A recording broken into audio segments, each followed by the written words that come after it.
Awesome. Thank you so much for joining me on the show today, Ben. How's it going?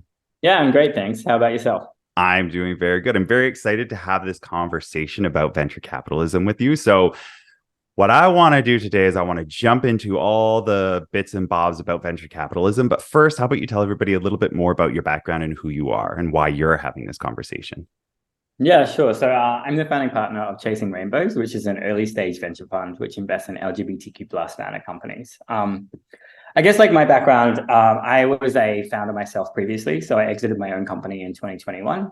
It was a social dining platform called Social Table. So the idea was that you could book and pay for a single seat at a group table at a restaurant as a way of meeting people. So think dining with strangers and hopefully leaving with friends at the end. Um, Whilst I was doing that, I was angel investing, and I started to see this similar track with all of the LGBTQ plus founders I was investing in. And that was sadly for a lot of them when they'd come out, they'd lost their friends and family due to bigotry.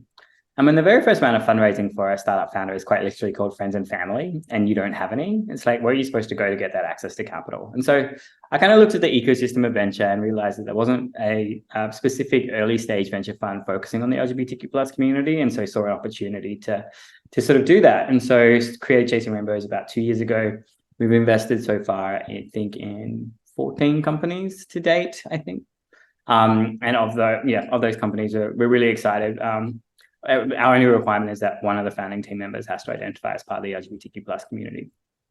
Nice, amazing, awesome. Well, thank you so much for that. And now we are going to dive into all the juicy stuff. So you mentioned venture capitalism, and we're all assuming that everybody knows what that is. But I want to talk to the people who have heard the word. They're like, okay, I've heard venture capitalism, but they have no idea what it really truly is at the core. So can you just give me a kind of an overlay of what venture capitalists are? What are venture capitalists?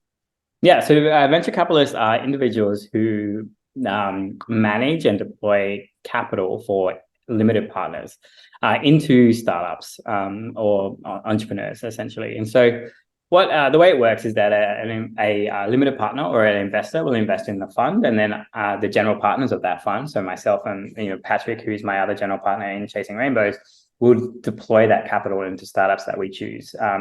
And then how that then works from there is that we then, after that company exits or gets acquired, so that could either be an IPO or an exit, we then get the profits of that, whatever our investment is. So we buy that equity piece in the company. Whatever those profits are, we then split that. We first pay back the limited partners 100% of their initial investment, and then we split the profits 20-80. So the investors get 80%, and Patrick and I would split the 20% between us. And Okay. fund. Yeah. Okay, all right. So this clearly is different from like traditional loans or traditional things like Yes. going to the bank and getting loans. So how would that kind of process work if you were going to walk us through the different stages of like a venture capital deal? Let's start like at the beginning where Mhm. it's like a prospective business owner has, a business idea, whatever that is. How does that start? How does that journey Yeah. start?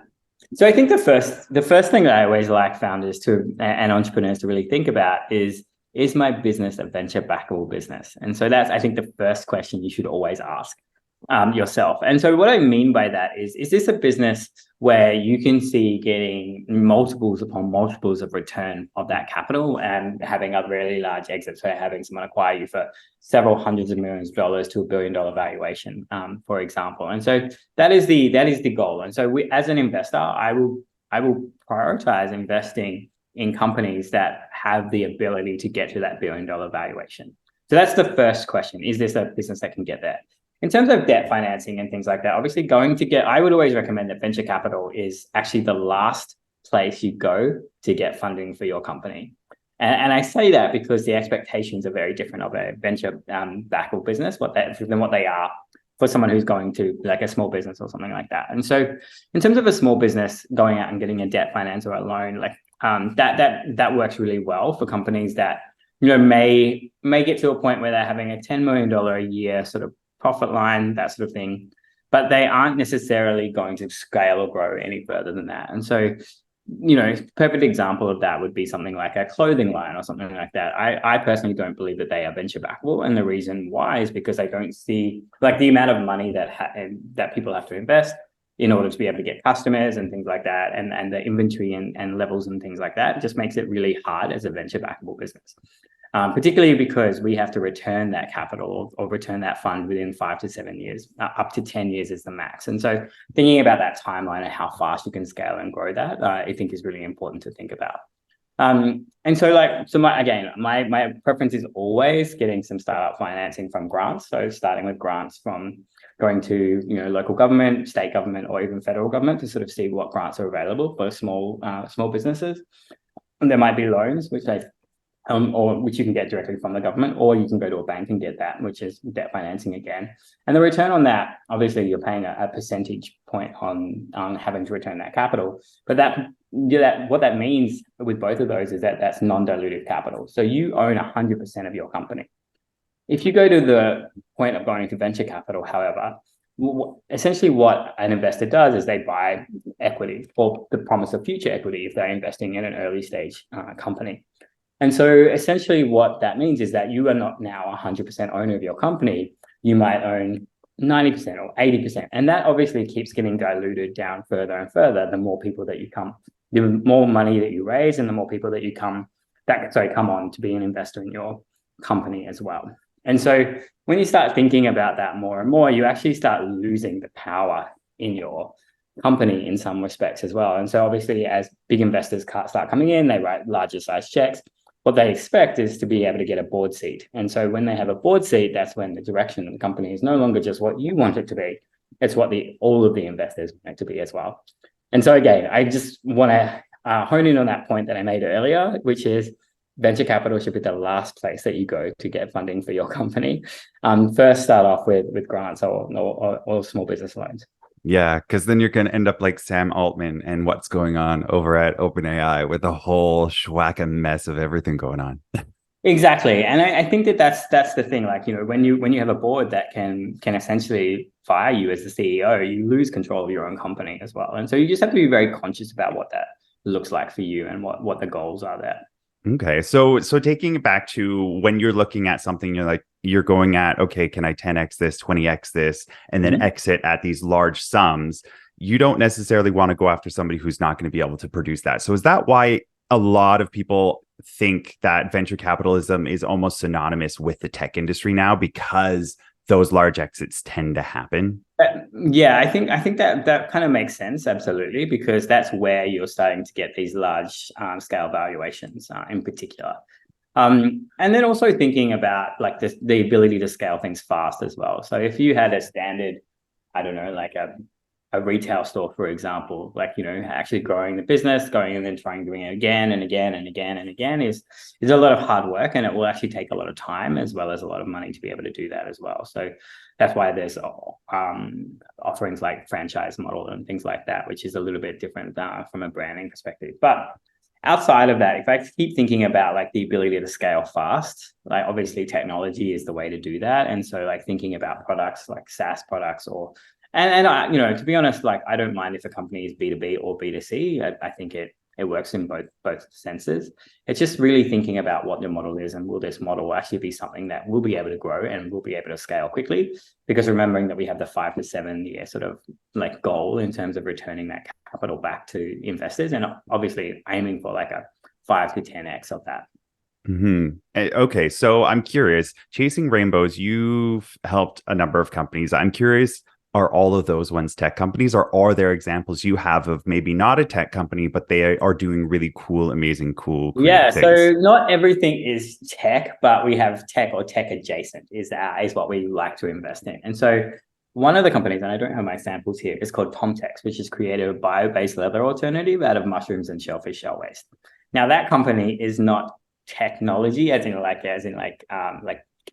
online computer SaaS generated technology, but it is a technology-based product, obviously, because they had to create the product itself.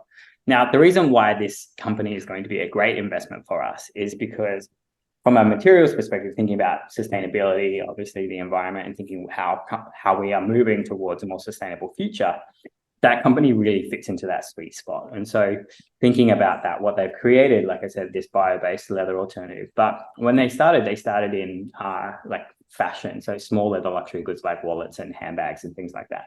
They've shifted slightly from that to they still work in those spaces. So I think they've just recently done a line with Dior and Balenciaga. I think I said that right. Yeah.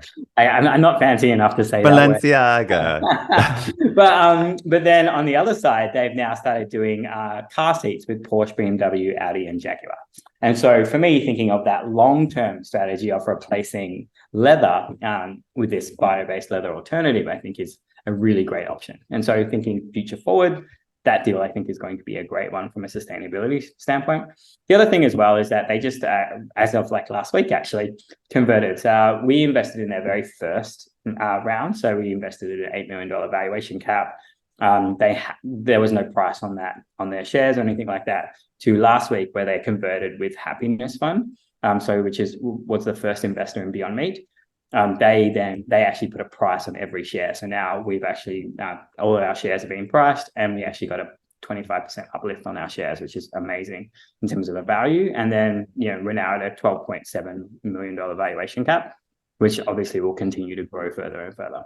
Okay. So it's not all tech. That's good to know that it's not always going to be all tech. But, I think, there's certain things that I really like to ask founders when I first meet them, and sort of like to understand like what their business model is and whether or not I see this as something that would be a good investment for us as a fund. And so there's three, so I give everyone 30 minutes of my time. You've got to wow me in 30 minutes. But essentially what I want to get across or want you to get across as a founder is three things. And that's, tell me about your team and why you believe you and the rest of the team are uniquely positioned to not only understand, but solve the problem that you're going after. And that doesn't also necessarily just mean your academic background either. I want to understand your lived experience and why you want to solve this problem is really important for me to understand. The next thing is the size of the market opportunity, or the TAM. And so I want to understand, like, how big is this addressable market? How is there the ability to start thinking about ways that you might be able to expand that market by either going down a different, slightly different business model, or even like going after a different industry vertical or after a new set of customers. And then lastly, the last thing is really about the traction that you've had to date. And if you don't have revenue, that's okay. I really want to understand how you got those first users. If you're a B2C company or if you're a B2B company, do you have any proof of concept or agreements from companies to actually use your product? And so the idea essentially and the reason why I want to ask that question is like to understand how you've gone to market, how you've had those customer conversations, and what that potential looks like and what the feedback has been. If you can get those three questions right, then I would move you on to the next meeting. Okay. And so it's really really important for me to start thinking about, okay, well, what is the right thing? What are other trends in the market as well? So obviously we're going through this massive AI trend at the moment. And so I keep thinking more and more around, okay, well, is your company fully, reliant on AI, and will the AI essentially be able to, something like OpenAI, will they be able to do what you're talking about very soon? So will that make your product, what's the word? My brain's so not working today. Not required anymore, essentially. Obsolete is the word I was thinking. Yeah, so does that make your product obsolete? Or are you using AI in a way that is adjacent to your product so that you're using it to actually manage the process or process pieces of your tool to make it work faster and smarter? And, I've got a perfect example of a company that we invested in who's doing exactly that. So they are an education platform that is using AI as an online tutoring platform for professional exams. And so what it does is kind of like what Duolingo does. It kind of finds the gaps in your learning based on the AI and then pushes questions based off that to you so that you can learn those pieces of information that you may be lacking. And what they've done is they've increased the first time SID exam for the CFA and CPA by 28%. So it's quite significant. That's huge. And again, it's using AI as a complement to the product, but it's not the basis of the product. Yeah, it's not like the base foundation of the product. Okay, so I want to track back to that first question of does somebody like get involved? So you've already answered the questions of, okay, you need to check off these kind of three major questions. So the first approach would be somebody getting in contact with you and saying, hey, I want to kind of pitch you or talk to you about this idea. I don't know if this is a mistake or not. It might be. I actually have an open Calendly link on my LinkedIn profile, which actually for some reason today actually disappeared. But it's also on our website as well. So Chasing Rainbow.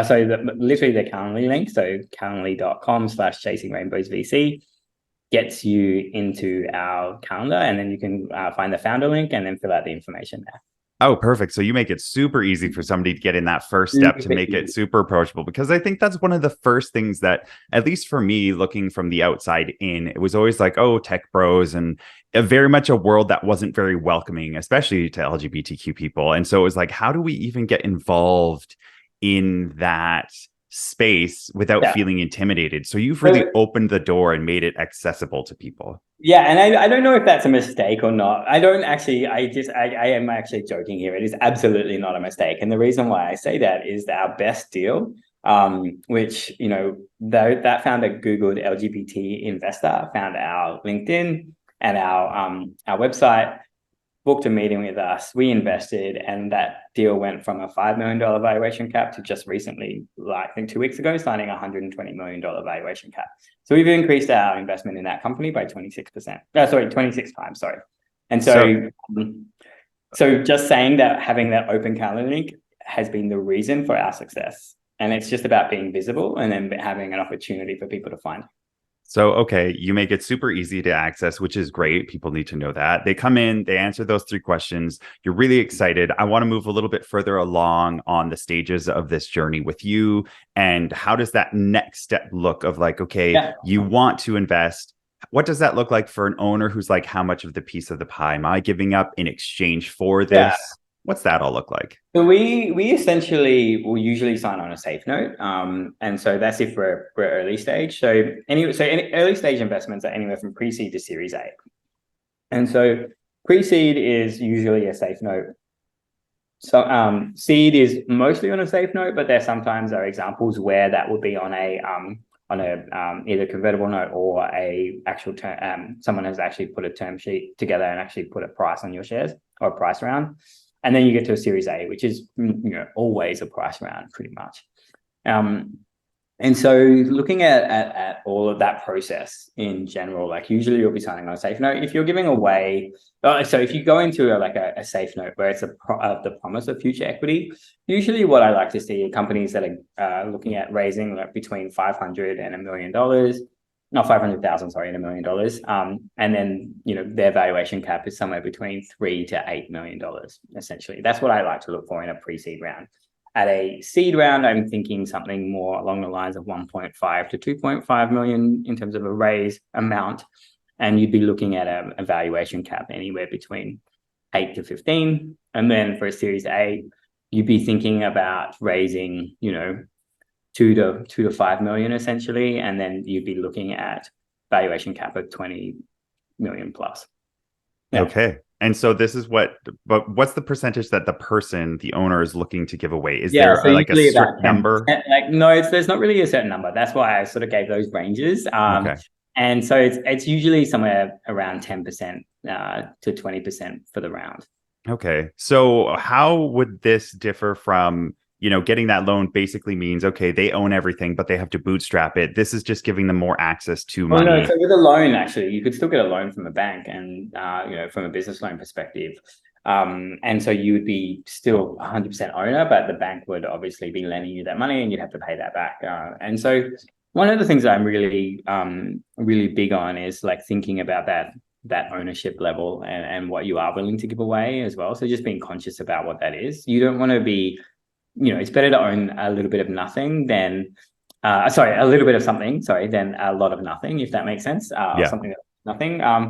But my big focus of every founder that I speak to is focus on revenue. As soon as you're a revenue generating company, you are a sustainable company. And when you're a sustainable company, what that means is that you're not raising out of desperation to keep your company alive. Instead, you're raising actually out of strategic need for growth. And I think that makes a really big difference, because when you are having that conversation with investors, you're actually able to negotiate better and have better deal terms, because you don't necessarily need their money. You want it in order to be able to scale and grow. And so it's giving the founders back a little bit more of that power versus coming to an investor and thinking that they have all the power, because essentially if you're running out of cash and you're desperate to keep your company alive, then that's often the conversation. And so investors will potentially screw you on that deal as well. Okay. And so I'm trying to, now we have the money. We are going venture capital route. You decide to invest. I can only imagine that doesn't just stop there. It's like, here's the money, go have fun. There's got to be mentorship and other things, benefits that come along with venture capitalism. So what does that look for you in chasing rainbows? Yeah, absolutely. So we are really conscious about that statement of, not walking away after we've sent some money, because at the end of the day, the founder's success is our success. And the two are like, so correlated, like it would be silly of us to walk away from a founder after we've given them capital. So the way that we work with them is that we create this ecosystem playbook model with a key advisor from our pool of advisors. And essentially what we do is we set the founder up with that key advisor and help them. So say they're at point A today, so they've just raised the pre-seed round and they want to get to a seed round. What are the expectations of a seed investor? What in terms of revenue numbers and things like that? I like to think about it, if you're a tech company, around about $100,000 a month in revenue. And say at a pre-seed round, you're around about $10,000 a month in revenue. How do you get from 10 grand a month in revenue to $100,000 a month in revenue? And so what the key advisor does with those founders is actually build a strategy with them to actually look at that strategy to get to that point, and then builds KPIs into that strategy. And so what they essentially give those founders is this reference point that they're able to go out to when they are fundraising that next round, to actually point to how they not only met those minimum requirements of those investors, but also how they got there as well. And so how from a strategy standpoint. And so what that actually does is actually helps the next round of investors know that this person not only is a good founder because they've actually met our minimum requirements, but they actually are really precise and strategic in the way that they got there as well. And so now if we're, investing more capital at this next stage, it's going to be a lot easier for me to understand how they're going to get to that $10 million mark or $1 million a month in revenue, which is where a Series A investor is usually looking to invest. And so thinking more and more around that strategy. And so what we do is obviously we create this ecosystem playbook model, as I essentially said, but not only do we help those founders with that strategy, but then we make those introductions to investors as well when they're ready for that next round. Okay, good. Because I was very curious as to what this looks like from the side of the investors. Like, I'm assuming you have people on your side who are like, I just want to give the money and then get the money in return. And then there's other people who are more hands-on, who actually want to mentor, want to get in there and make sure that things are actually going appropriately. Yeah, I think it really depends on what stage you invest in as well. Like, obviously, when you're investing early stage, there's probably a little bit more education, a little bit more work with the founders to ensure that they do actually build that strategy and get to the point of where they need to be. If you're talking about, like a later stage investor, it's probably a different story because they're looking at the scale and growth and execution. So, if you break down each of the different stages of investment, so pre-seed, it's really around the team and who the team are. Are they actually able to do what they want to do? Do they have the experience and the capabilities? At the seed stage, it's usually around the product is the thing that I look for. And is that product actually something? Not only do they have an MVP, but what is the feedback like? Do they have a product that people actually want to use and buy? And then at the Series A stage, it's really around the execution. Can they execute and can they scale this? Obviously, timing affects all of those depending on that stage as well. But that's kind of like the different things that I sort of look for at each of those stages. And so thinking about what different investors need and different investors want to see is really about, okay, cool. Like, is the product the right product? And is it something that has been built well? Is it the founding team, and are they able to work out this problem and how to solve it? And then obviously the execution stage, it's thinking around, okay, well, can we scale this? What does that scaling look like? If we throw X amount of dollars at it, are we going to get from a customer acquisition cost? We know what that is, to then being able to look at the lifetime value or return on that investment. Okay. So you come in, somebody starts with you, they go through all this process, make a lot of money, do really well.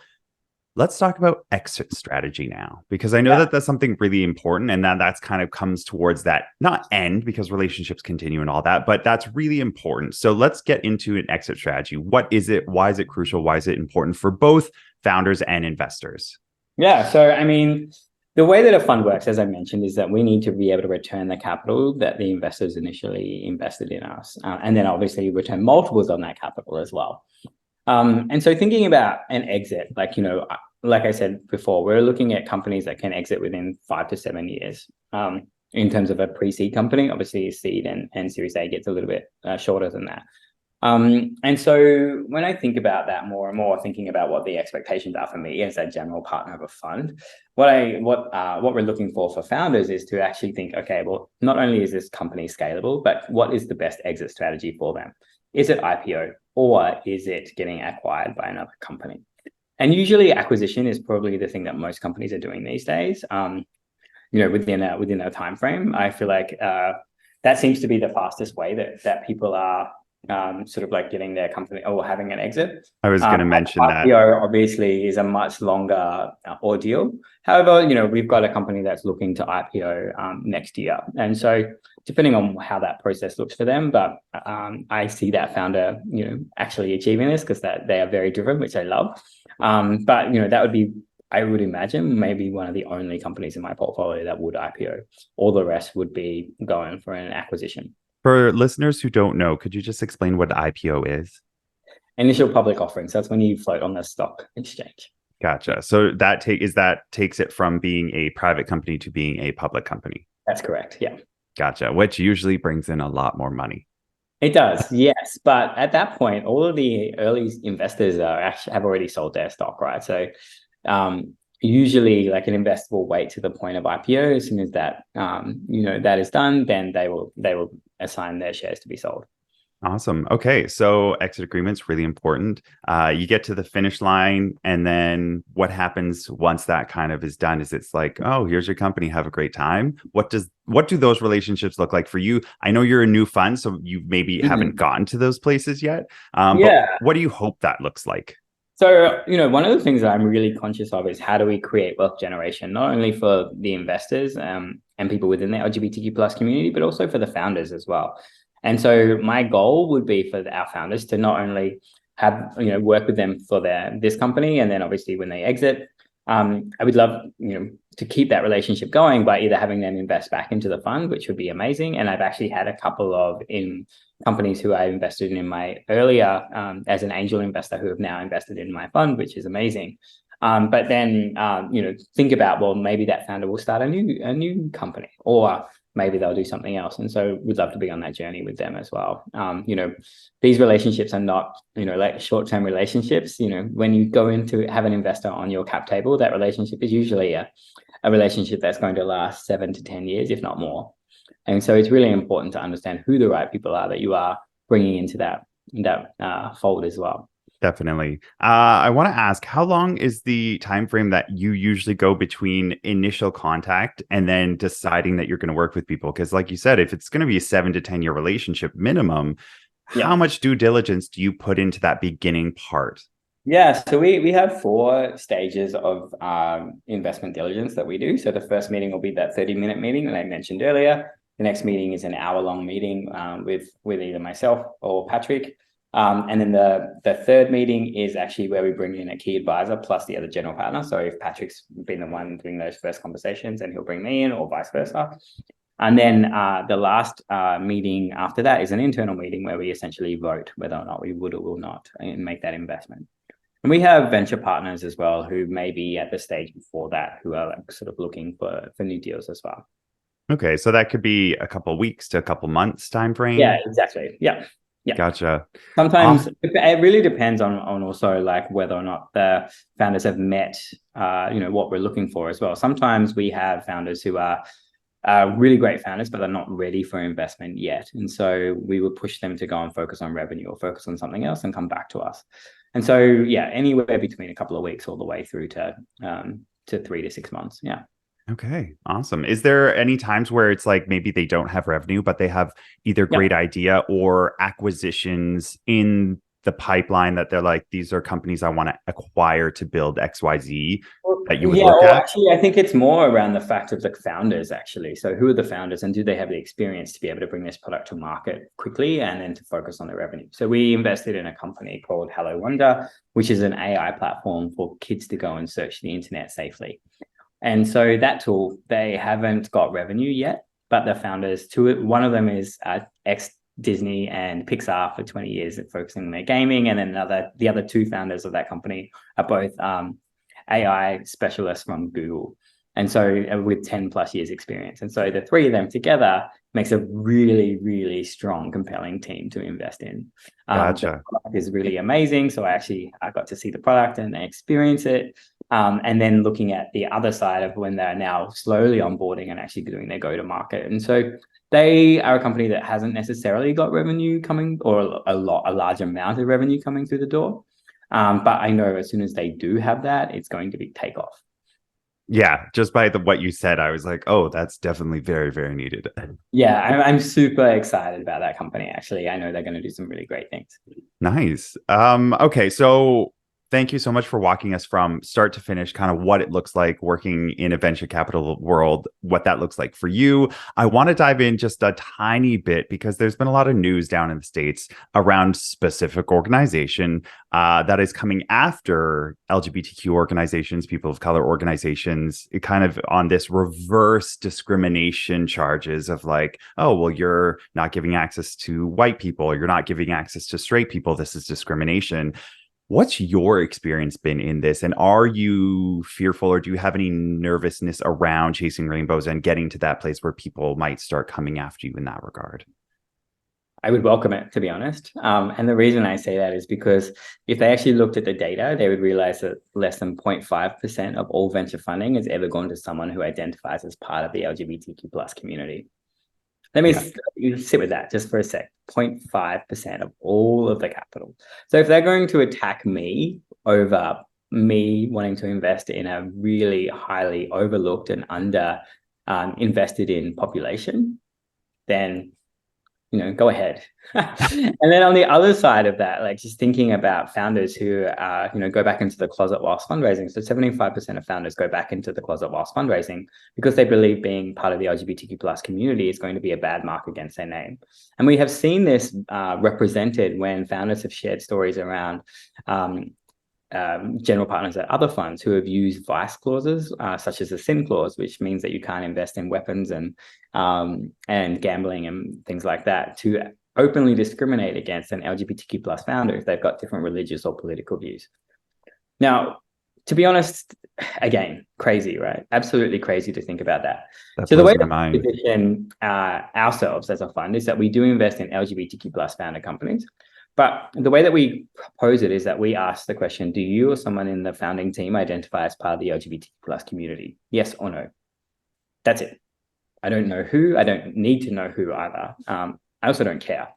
And so the idea essentially is that we're ensuring that we are investing in companies that do have LGBTQ plus representation in the founding team.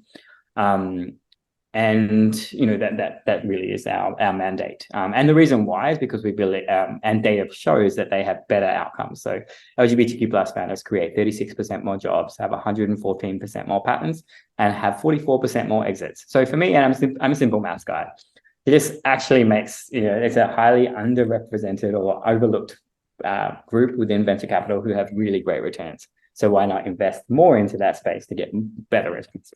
Do you have any theories onto why that is? Because I definitely have a theory as to why that is.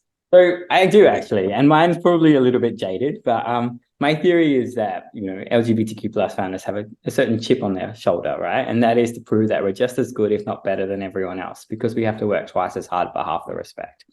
And so what that also means, though, is that we go twice as far. Yeah. And so I think that I look at myself, right? I grew up in this, quite religious, community and stuff like that. And, everyone went to church and all of that sort of stuff. And, I was constantly told that I was never going to amount to anything because I was gay. And now I run, one of the, most prolific early stage LGBTQ plus funds in the world. Have been, named 40 under 40 on 2 different lists, one of the top 100 investors in the world. And, I feel like I'm doing all right. I definitely agree. That was part of my theory as well, is that we have something to prove to other people. And also, I think part of that is a lot of us are a lot scrappier because we don't have the friends or family to go to for our first seed rounds. It's like, we don't have that. And maybe we haven't had that for a long time. Maybe we got kicked out. Maybe we didn't have that access, came from, places where we didn't have that. So we had to learn how to just do it and get through and like push through and make it happen. I also think that the failure is not an option as well, right? Because we don't have the luxury of failing. And I like to think of it in terms of the way that, we've had to overcome so much in our personal lives, being able to take what we've learned in our personal life and apply that to business actually is almost like a piece of cake compared to what we've had to overcome in our personal lives, right? And so thinking about it from that perspective, I also think that there's so much transferability of those skills that we've learned, and those skills are soft skills or innate skills that we've learned along the way. And so I think being able to think scrappily, being able to think outside the box, being able to problem solve and troubleshoot is one of those things that makes the LGBTQ plus founders so gritty and actually able to achieve the things that they're looking to do as well. Big time. I fully agree. Well, Ben, this has been an absolutely magical and enlightening episode. I want to thank you so much for joining me. I'm going to make sure that the link to booking with you is in the show notes, but where else can people find out about you, Chasing Rainbows? Yeah. So you just head to our website, chasingrainbows.vc. That has all the information there. We're also fundraising at the moment as well. So if there are anyone who's interested in learning more about the companies that we invest in, as well as learning a little bit more about our fund, there's also a link on our website there for people to book in and schedule some time to have a chat around investing in the fund as well. Awesome. Amazing. I forgot to ask this. Are you kind of like all North America? Are you US based, Canadian based, all over? No, so we are headquartered in San Francisco. That's where we're currently located. Although we do, so I'm in San Francisco, Patrick's in LA. We've got two venture partners in New York, as well as one in Florida. So we're kind of quite spread out in terms of the team. But we are, and the way that our fund is structured is that we can invest up to 20% of the fund outside of the US. So we can invest rest of the world with that. So we can invest in, any part of the world. I think for that up to 20%. Yeah. Awesome. Truly international. Well, the LGBTQ community is very international. Exactly. So we need to have that access. Exactly. Sexuality doesn't stop on the borders of Mexico or Canada. So I think that works well. The other thing as well to note, and I mentioned this earlier around not asking the question, and part of the reason why we don't ask who or identify who is part of the LGBTQ plus community is from a safety perspective as well. So particularly for founders who maybe in countries like Ghana, where it's now a death sentence potentially for being LGBTQ plus, we want to ensure that we aren't outing anyone to keep them safe. Yeah, which is very, very important. Well, Ben, thank you so much for being on the show today. This has been magical, and yeah, I hope you have a great magical day. Yeah, thanks so much. I really appreciate you asking me along. Thanks.